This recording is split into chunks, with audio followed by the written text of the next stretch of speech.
Magandang araw po sa ating lahat. Ito po ang inyong Ate Lani na mainit na bumabati ng maligayang pagtatapos sa inyong Digital Jobs PH General Virtual Assistance Training sa ilalim ng Department of Information and Communications Technology, katuwang ang ating MIS. Bago po tayo magpatuloy, hayaan po ninyong batiin ko ang ating mga maaasahan at katuwang natin sa tapat na paglilingkod dito po sa lungsod ng Bacoor. Una, sa pangunguna ni Senator Ramon Bong Revilla Jr., ang ating Agimat Party List Representative Brian Revilla, ating binibigyang pagkilala din po syempre ang ating 24/7 Mayor Strike Revilla, ang ating at your service, Ate Vice Mayor, Ate Rowena Bautista Menjola, at Board Member Ram Revilla. Siyempre, kasama rin po si Login Asuncion ng ating MIS. Palakpakan po natin silang lahat. Ang usapin sa Information and Communications Technology ay hindi na bago sa ating lungsod.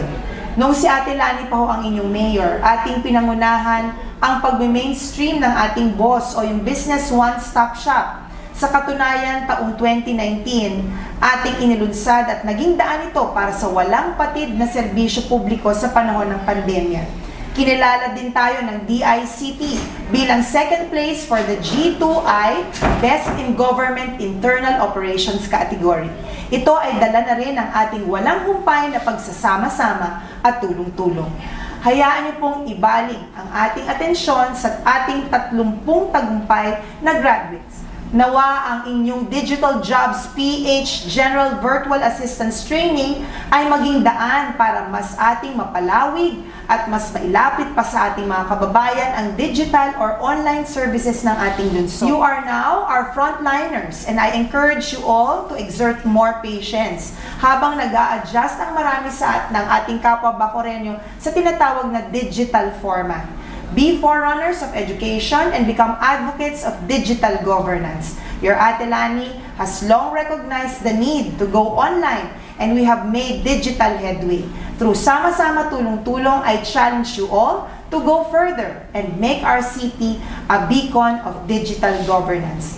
The same is true for my part as your legislator. Nasa Malacanang na po ang tinatawag nating Internet Transactions Act na kung saan ang inyong lingkod ay co-author ng House version. At pirma na lamang po ni Presidente Ferdinand Bongbong Marcos Jr. ang kailangan. Isa pa, I had filed House Bill 6220 for the establishment of the Bacoor City National Science and Technology High School. Katuwang syempre sina Senator Bong Revilla Jr. at Agimat Party List Representative Brian Revilla ngayong 19th Congress. Tiwala akong magagawa natin ito. Muli, congratulations sa ating mga graduates and I'm looking forward to great results and rave feedback. Ilang tulog na lang at Pasko na.